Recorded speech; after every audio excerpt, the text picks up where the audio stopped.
The children worked hard, and before half an hour had gone by, the passage was completely blocked up. No one could possibly guess there was a way through. It would be quite easy to unblock when the time came to go out. "I'm going to crawl through to the cave with the small entrance and peep out to see if I can hear anything," said Jack. So he crawled through and sat just inside the tiny low-down entrance, trying to hear. The men were certainly searching the island. Jack could hear their shouts easily. "Someone's been here," shouted one man. "Look where they've made a fire." "Trippers, probably," called back another man. "There's an empty tin here too, and a carton. Just the sort of thing trippers leave about." "Hey, look at this spring here," called another voice. "Looks to me as if people have been tramping about here." "Well, if those children are here, we'll find them all right," said a fourth voice. "It beats me how they could manage to live here, though, all alone, with no food except what that boy could buy in the village." The hunt went on. Nothing seemed to be found. The children had cleared everything up very well indeed. But as Jack sat just inside the cave, there came a shout from someone near the beach. "Just look here! What do you make of this?" Jack wondered whatever the man had found. He soon knew. The man had kicked aside the heather that had hidden the henyard and had found the newly scattered sand. "This looks as if something had been going on here," said the man. "But goodness knows what. You know, I think those children are here somewhere." "We'd better beat through the bushes and the bracken," said another man. "That'd be the likeliest place." Then Jack heard the men beating through the bracken, poking into every bush, trying their hardest to find a hidden child. But not one could they find. Jack crawled back to the cave after 2 or 3 hours and told the others what had happened. They listened, alarmed to hear that the henyard had been discovered, even though they had tried so hard to hide it. "It's time we had something to eat," said Peggy. They sat and ate, though none of them felt hungry. When the meal was over, Jack went back to his post again. He sat just inside the cave entrance and listened. The men were getting puzzled and disheartened. They were sitting at the foot of the hill, eating sandwiches and drinking beer. Jack could hear their voices quite plainly. "Well, those children may have been on this island, and I think they were, but they're not here now," said one man. "I'm certain of that." "We've hunted every inch," said another man. "I think you're right, Tom. Those kids have been here all right. Who else could have planted those runner beans we found? But they've gone off in the boat." "Ah, yes, the boat," said the third man. "Now, if the children were here, we'd find a boat, wouldn't we? Well, we haven't found one, so they can't be here." "There's just one place we haven't looked," said the quiet voice of the fourth man. "There are some caves in this hillside. It's possible those children may have hidden there." "Caves?" said another man. "Yes, just the place. We'll certainly look there. Where are they?" "I'll show you in a minute," said the fourth man. "Got a torch?" "No, but I've got plenty of matches," said the other man. "But look here. They can't be there if there's no boat anywhere to be seen. If they are here, there must be a boat somewhere." "It's possible for a boat to be sunk so that no searcher could find it," said the fourth man. "Oh, children would never think of that," said another. "Come on," said a man. "We'll go to those caves now, but it's a waste of time. I don't think the children are within miles. They've gone off up the lakeside somewhere in their boat." Jack crawled silently back to the inner cave, his heart thumping badly. "They don't think we're on the island," he whispered, "because they haven't found the boat. But they're coming to explore the caves. Now put out the lantern, Mike. Everyone must keep as quiet as a mouse. Is Daisy lying down? Good. The hens are quiet enough too. They seem to think it's night and are roosting in a row. Now, nobody must sneeze or cough. Everything depends on the next hour or two." Not a sound was to be heard in the big inner cave. Daisy lay like a log, breathing quietly. The hens roosted peacefully. The children sat like mice. And then they heard the men coming into the cave outside. Matches were struck. and the passage that led to their cave was found. "Look here, Tom," said a voice. "Here's what looks like a passage. Shall we see where it goes?" "We'd better, I suppose," said a voice. And then there came the sound of footsteps down the blocked-up passage. The children sat in the inner cave as though they were turned into stone. They could hear the sound of someone fumbling his way along the narrow passage. He came right up to the place where the children had piled rocks, stones, and earth to block up the passage. "I say," the man called back to the others, "the passage ends here in what looks like loose rocks. Shall I try and force my way through?" "No," cried another man. "If you can't get through, the children couldn't. Oh, this is a wild goose chase. We'll never find the children in these caves. Come back, Tom." The man turned himself round with difficulty and began to squeeze back. And at that very moment a dreadful thing happened. Daisy the cow let out a terrific moo. The children were not expecting it, and they almost jumped out of their skins with fright. Then they clutched at one another, expecting the men to come chasing along at once, having heard Daisy. There was an astonished silence. Then one of the men said, "Did you hear that?" "Of course," said another. "What in the wide world was it?" "Well, it wasn't the children, that's certain," said the first with a laugh. "I never in my life heard a child make a noise like that." "It sounded like a cow," said another voice. "A cow?" cried the first man. "What next? Do you mean to say you think there's a cow in the middle of this hill, Tom?" "Of course there can't be," said Tom, laughing, "but it sounded mighty like one. Let's listen and see if we hear anything again." There was a silence, as if the men were listening, and at that moment Daisy most obligingly gave a dreadful hollow cough that echoed mournfully round and round the cave. "I don't like it," said a man's voice. "It sounds too queer for anything. Let's get out of these dark caves into the sunshine. I'm perfectly certain, since we heard those noises, that no children would be inside those caves. Why, they'd be frightened out of their lives." Jack squeezed Nora's hand in delight. So old Daisy had frightened the men. What a glorious joke! There was the sound of scrambling about in the outer cave, and then it seemed as if the men were all outside again. "We'd better just hunt about and see if there are any more caves," said one man. "Look, that seems like one." "No one could get in there except a rabbit," said a voice. "Children could," said another. "Now look here, Tom. If we find children on this island now, I'll eat my hat," said the first man. "There's no boat to begin with, and we really haven't found anything except runner beans, which might have been dropped by birds, and a funny sort of sandy yard. And you can't tell me children are clever enough to live here day after day and yet vanish completely, leaving no trace behind as soon as we come. No, no, no, no. Children are not as clever as that." "I think you're right," said Tom. "Come on, let's go. I'm tired of this island with its strange noises. Where those children have gone just beats me. Oh, I wish we could find them.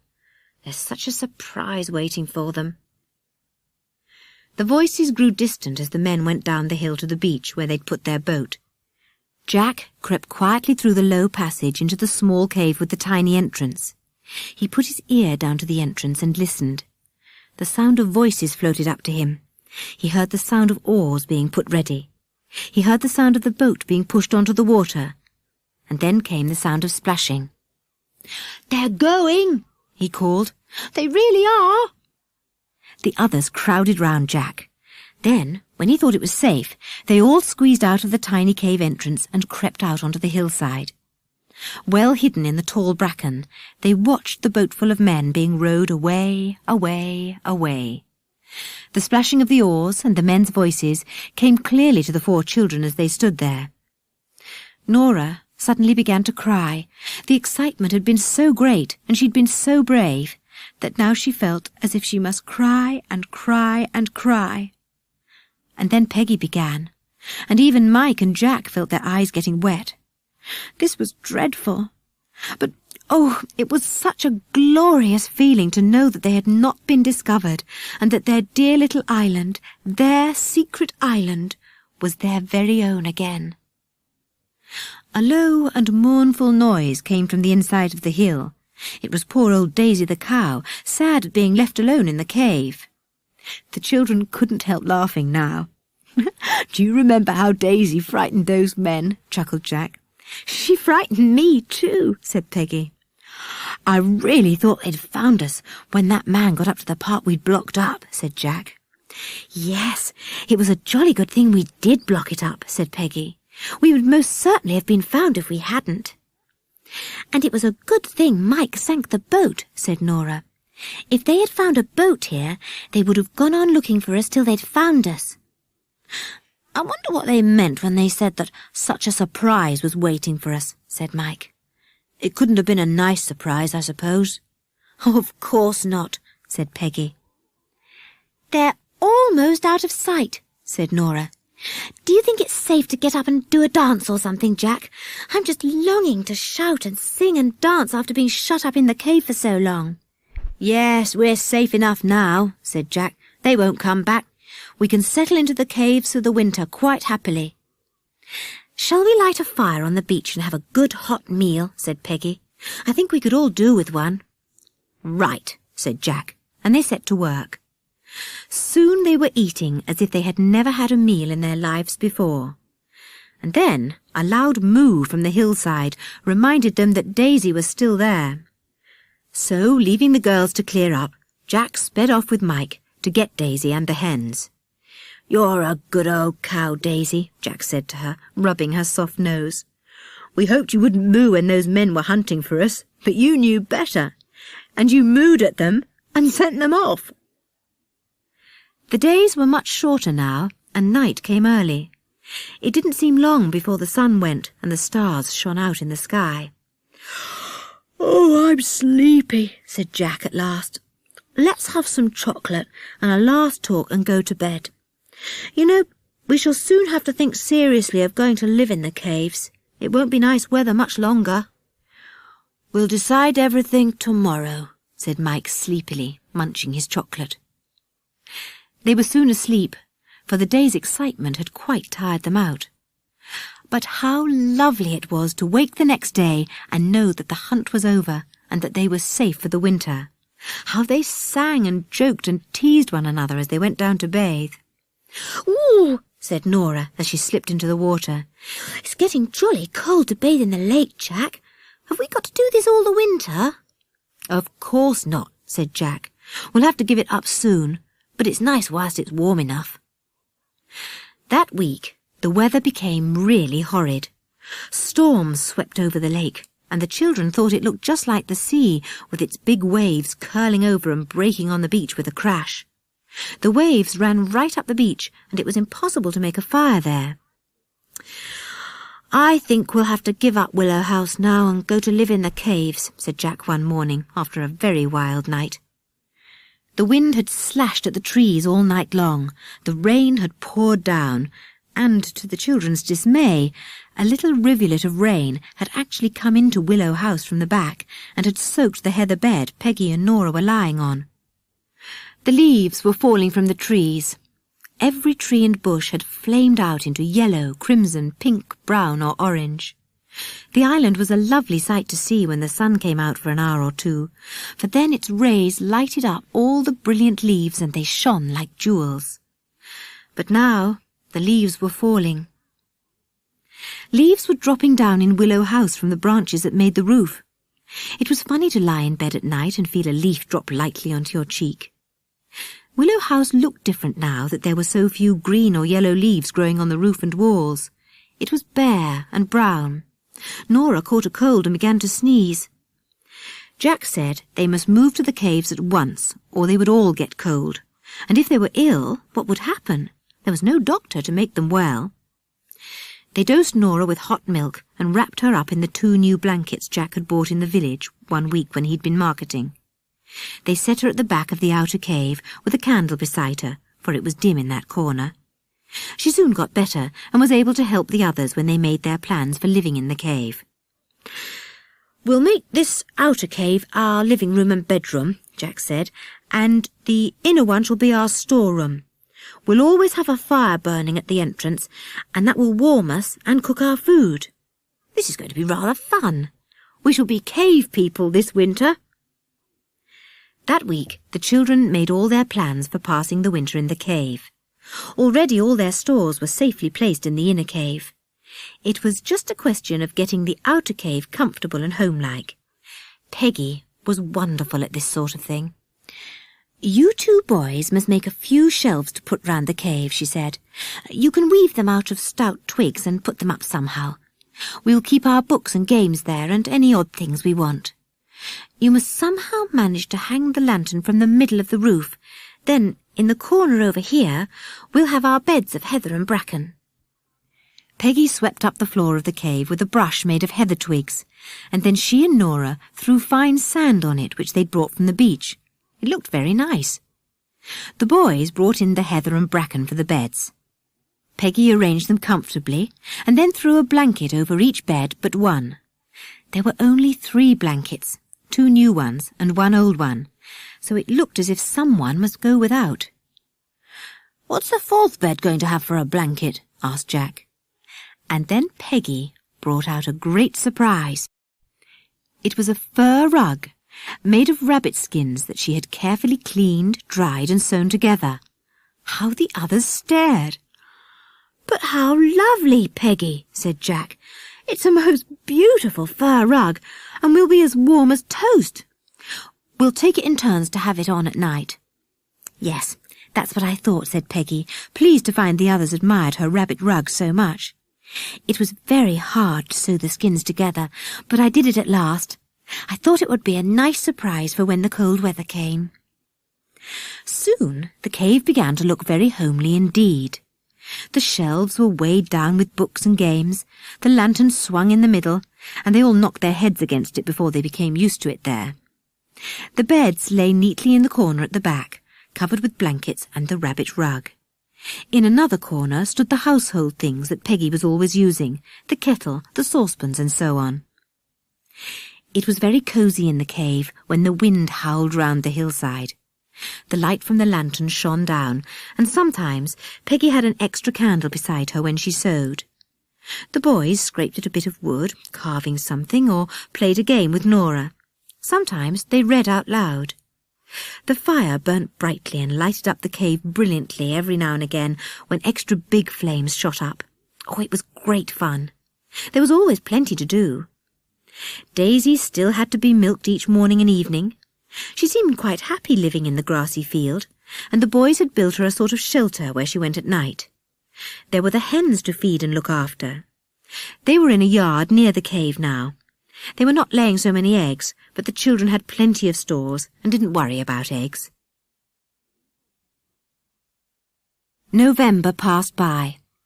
Sometimes there were lovely fine days when the children could sit out on the hillside and bask in the sun. Sometimes there were wind-swept days when the rain pelted down and the clouds raced across the sky, black and ragged. Then the lake was tossed into white-topped waves. Mike and Jack had got the boat up again and mended it. They had pulled it up the beach as far as they could to be out of reach of the waves. When December came, the children began to think of Christmas. It would be strange to have Christmas on the island. "Christmas will be funny with only just ourselves," said Peggy. "I don't know if I will like it. I like hearing carols sung and seeing the shops all full of lovely things and looking forward to Christmas stockings and crackers and things like that." "Before our Daddy and Mummy flew off in their aeroplane and got lost, we used to have Christmas with them," Nora said to Jack. "It was lovely then. I remember it all." "I wish Daddy and Mummy hadn't gone away and got lost forever," said Mike. Jack listened as the 3 children told him all they had done at Christmas time when their father and mother had been with them. He had always lived with his old grandfather, who'd never bothered about Christmas. To Jack, this all seemed wonderful. How Mike and Nora and Peggy must miss all the things they used to do when they had their father and mother with them. The boy listened and made up his mind about something. He would take the boat and row off to the end of the lake just before Christmas. He still had some money, and with that he would buy crackers, a doll for Nora, a new workbox for Peggy, something for Mike, and some oranges and sweets. They should have a fine Christmas. He said nothing to the others about it. He knew that they would be terribly afraid that he might be caught again. But he did not mean to go to the same village as before. He meant to walk to the one 5 miles away, where he would not be known, and buy what he wanted there. A good day came when the pale wintry sun shone down and the sky was a watery blue. Peggy was busy clearing up after breakfast. Mike meant to rebuild Daisy's shelter, which had been rather blown about by the wind, and Nora was going to look for pine cones. "What are you going to do, Jack?" asked Peggy. "Oh," said Jack, "I think I'll take the old boat out and go for a row to get myself warm. Haven't rowed for ages." "I'll come with you, Jack," said Nora. "No, Nora," he said. "You go out and look for cones. I shall be gone a good while. Peggy, could you let me have some food to take with me?" "Food?" said Peggy in amazement. "However long are you going for, Jack?" "Oh, just a few hours," said Jack. "Some exercise will do me good. I'll take my fishing line too." "Well, put on your overcoat then," said Peggy. "You'll be cold out on the lake." She put some rolls and a hard-boiled egg into a basket, together with some milk. Jack said goodbye and set off down the hillside. Nora came with him, half sulky at not being allowed to go in the boat. "You might let me come, Jack," she said. "You can't come today, Nora," said Jack. "You'll know why when I come back." He pushed off and rowed out onto the lake, and Nora soon left the beach and went to seek for cones. She thought she would try and see where Jack was fishing after a time, and went to the top of the hill, but try as she would, she could see no sign of the boat. She thought that very strange. Hours went by, and Jack did not come back. "Do you think he's gone to the village again to get anything?" asked Peggy at last. "Nora says she couldn't see his boat anywhere on the lake when she looked, and if he was fishing anywhere near, we should easily see him." "Oh dear," said Mike, worried. "If he goes to that village, he'll be caught again." But Jack hadn't been caught. Something else had happened. Something very extraordinary. He had got safely in the boat to the far end of the lake, and had tied the boat up to a tree. Then he'd slipped through the wood and taken the road that led to the distant village 5 miles away. The boy padded along the wintry road. It was muddy and cold, but he was as warm as toast. He jingled his money in his pocket, and wondered if he could buy all he wanted to. He did badly want to get a doll for Nora, for he knew how much she would love it. He carried the food Peggy had given him, and when he got near the village, he sat up on a gate and ate it. Then off he went again. He didn't think anyone would know him to be one of the runaways, for surely people had forgotten all about them by now. It was half a year since they'd first run off to the island. But he was keeping a sharp lookout in case he saw anyone looking at him too closely. He went into the village.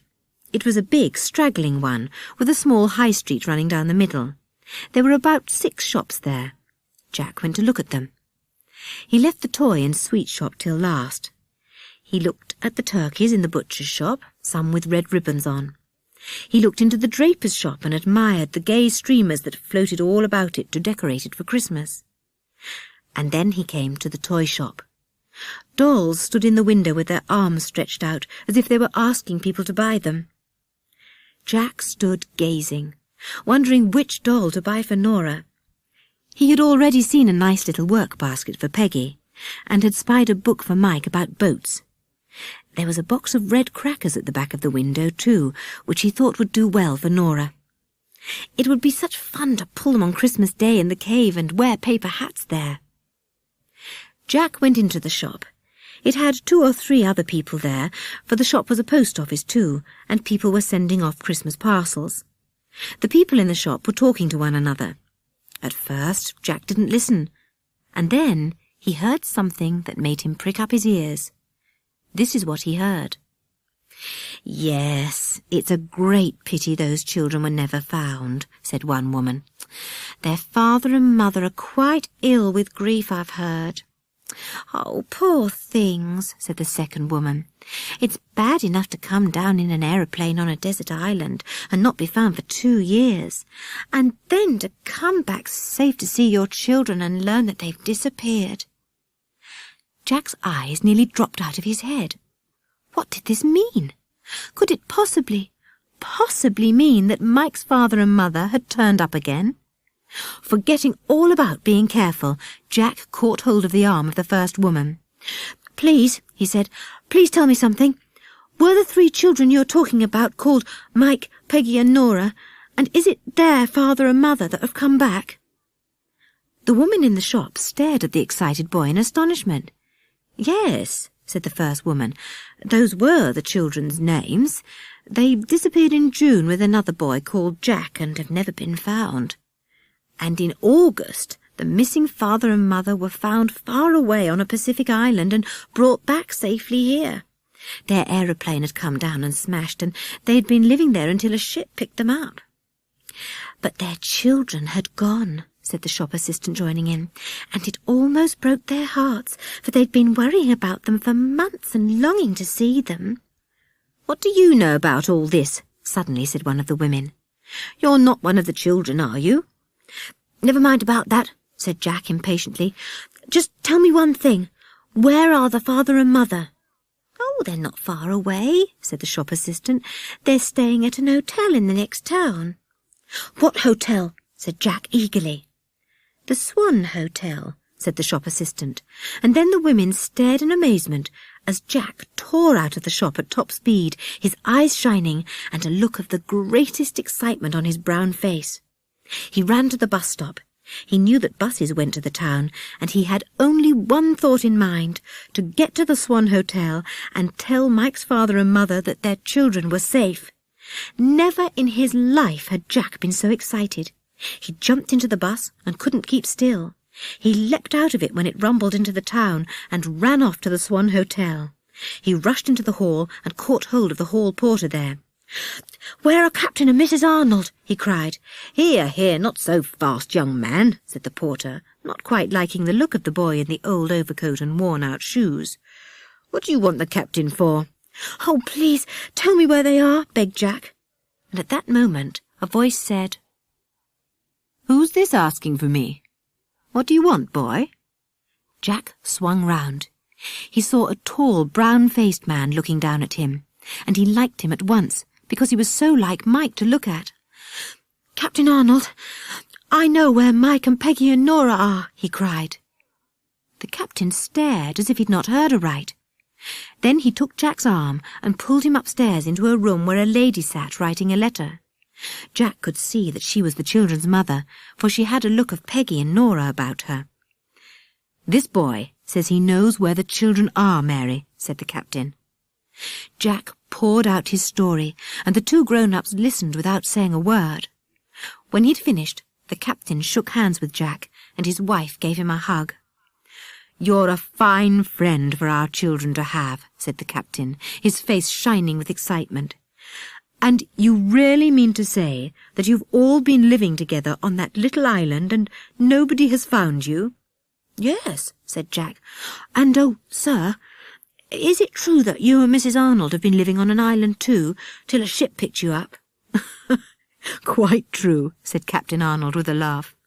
"Our plane came down and smashed, and there we were, lost on an island in the Pacific Ocean.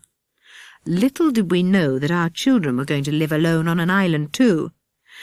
This sort of thing must be in the family."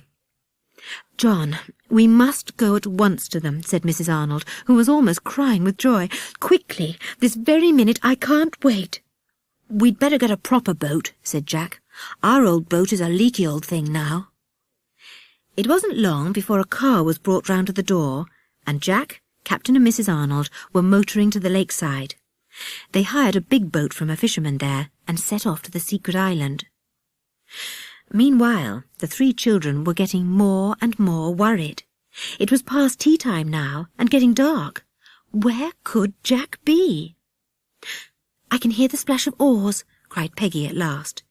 They ran down to the beach and saw the outline of the boat in the twilight coming near to the island. And then Mike saw that it was a bigger boat than their own, and there were 3 people in it instead of 1. "That means Jack's been caught, and these people have been sent to get us," he thought, and his heart sank. But then, to his amazement, he heard Jack's voice ringing out over the darkening water. "Mike! Peggy! Nora! It's all right! I brought a Christmas present for you!" The 3 children stared. Whatever could Jack mean? But when the boat landed and Captain and Mrs. Arnold sprang out, they soon knew. "Mummy! Oh, Mummy and Daddy!" shrieked the children, and flung themselves at their father and mother. You couldn't tell which were children and which were grown-ups because they were all so mixed up. Only Jack was alone. He stood apart looking at them, but not for long. Nora stretched out her hand and pulled him into the crowd of excited, happy people. "You belong too, Jack," she said. Everyone seemed to be laughing and crying at the same time. But at last it was so dark that no one could see anyone else. Jack lighted the lantern that Mike had brought down to the beach and led the way to the cave. He badly wanted Captain and Mrs. Arnold to see how lovely it was. They all crowded inside. There was a bright fire crackling just outside, and the cave was warm and cosy. Jack hung the lantern up. Peggy flew to heat some milk and put out rolls of bread and some potted meat she'd been saving up for Christmas. "Oh, what a lovely home," said Mrs. Arnold. The cave was very neat and tidy and looked so cosy and friendly. How they all talked! How they jumped up and down and laughed and told first this thing and then the other. Only one thing made Captain and Mrs. Arnold angry, and that was the tale of how unkind Aunt Harriet and Uncle Henry had been. "They shall be punished," said Captain Arnold, and that was all he said about them. Daisy chose to moo loudly that night, and Captain Arnold laughed till the tears came into his eyes when he heard about the night that poor Daisy had had to swim behind the boat to the island. And when he heard how she had mooed and frightened away the people who had come to look for them, he laughed still more. "Someone will have to write a book about your adventures," he said. "I never in my life heard anything like them. We didn't have such thrilling adventures on our island. We just lived with the native people there till a boat picked us up. Very dull indeed." Jack disappeared at that moment, and when he came back, he carried a great load of heather. He flung it down in a corner. "You'll stay with us tonight, won't you, Captain?" he said. "We'd love to have you. Please do." "Of course," said Captain Arnold, and Mrs. Arnold nodded her dark head. "We will all be together in the cave," she said, "and then we shall share a bit of your secret island, children, and know what it's like." So that night the children had visitors. They all fell asleep on their heather beds at last, happy, excited, and very tired. What fun to wake up tomorrow with their own father and mother beside them. Mike awoke first in the morning. He sat up and remembered everything. There were his father and mother, fast asleep on their heathery bed in the corner of the cave. It was true, then. He hadn't dreamt it all. They were alive and well and had got their children again. Everything was lovely. Mike crept out to light the fire. The sky was a very pale blue, and the sun was trying to break through a thin mist in the east. It was going to be fine. When the fire was crackling merrily, everyone woke up. Nora flung herself on her mother, for she couldn't believe she really had a mother again, and had to keep hugging her and touching her. Soon the cave was filled with talk and laughter. Peggy and Nora got the breakfast. Mike showed his father the inner cave and their stores. Jack flew off to milk Daisy. The hens clucked outside, and Nora fetched in 4 brown eggs. Fish from Jack's line, eggs, rolls, the rest of the potted meat, and a tin of peaches made a fine breakfast, washed down with hot tea. The fire died down, and the sunshine came in at the cave entrance. Everyone went outside to see what sort of a day it was. The lake sparkled blue below.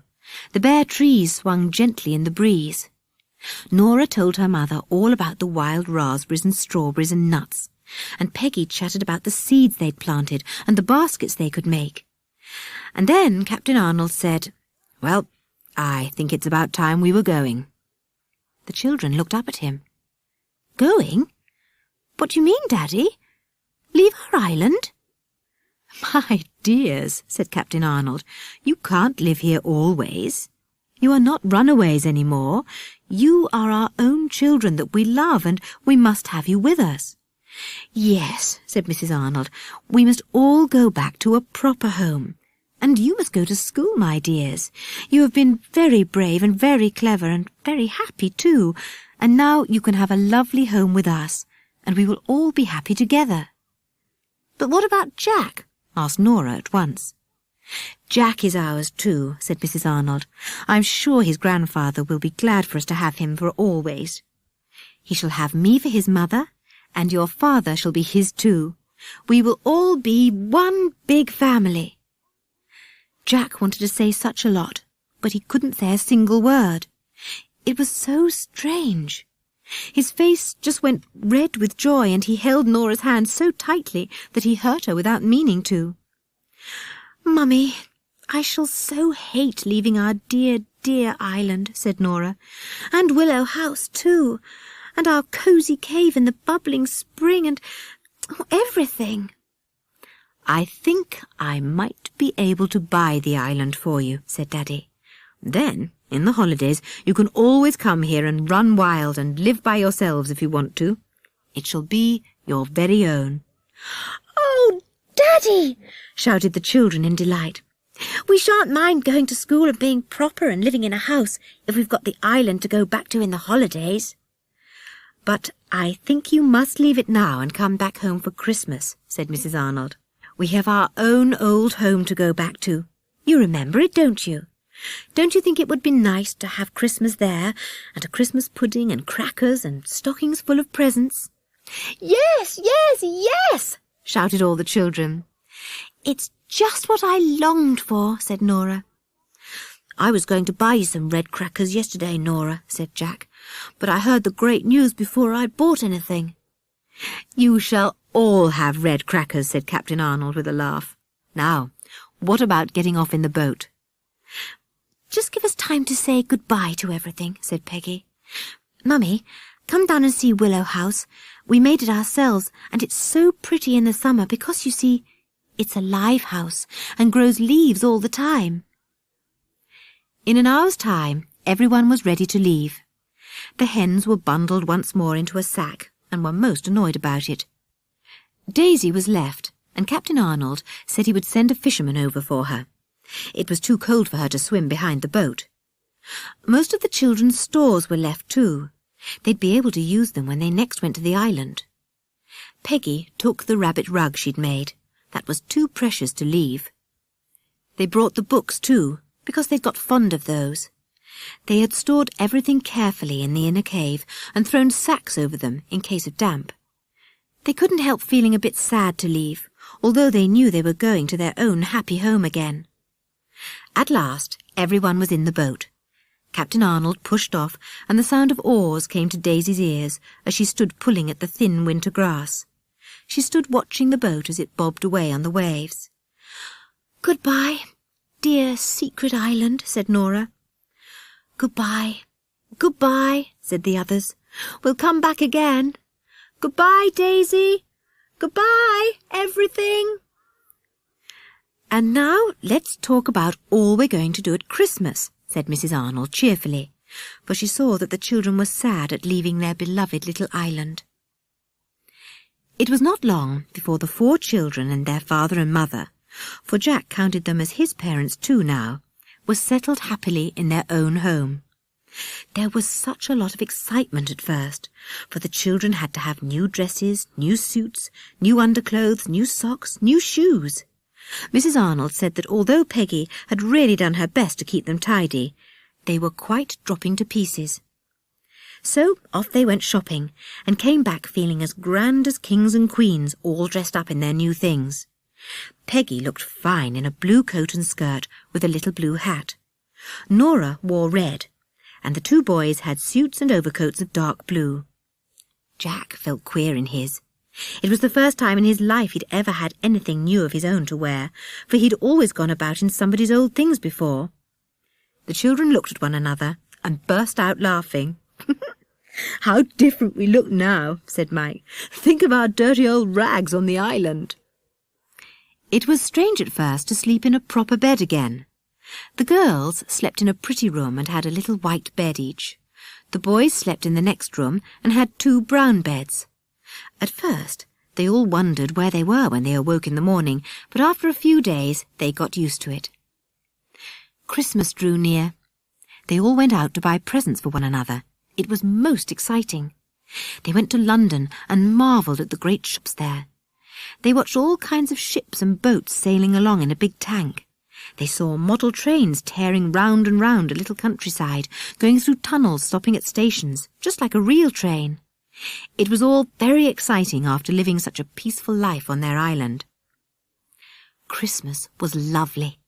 They hung up their socks at the end of their beds, and in the morning what fun they had finding the things packed tightly in the long stockings. Bigger presents were at the foot of the bed, and how excited all the children were unpacking them.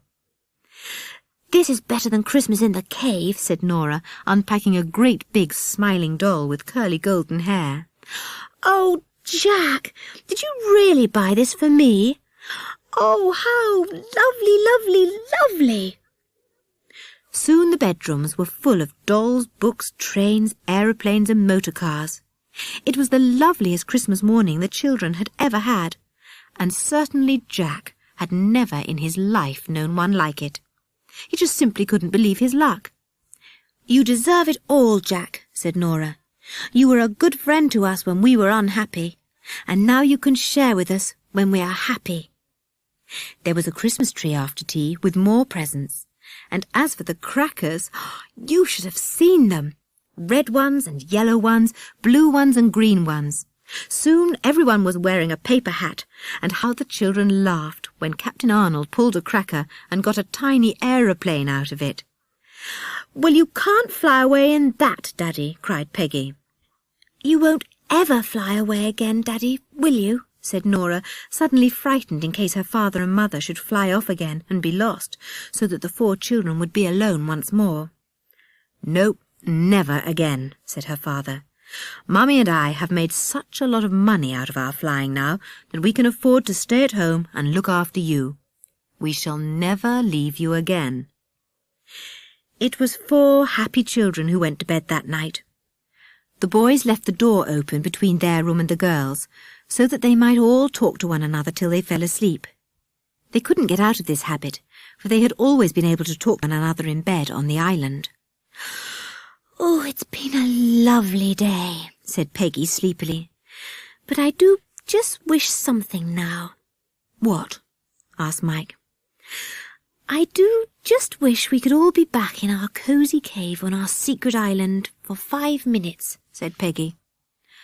"So do I," said everyone, and they lay silent, thinking of the happy days and nights on the island. "I shall never, never forget our island," said Nora. "It's the loveliest place in the world, I think. I hope it isn't feeling lonely without us. Good night, Secret Island. Wait for us till we come again." "Good night, Secret Island," said the others. And then they slept, and dreamt of their island, of the summer days when they would go there once more and live merrily and happily alone in the hot sunshine, of winter days in the cosy cave, of cooking over a campfire and sleeping soundly on heathery beds.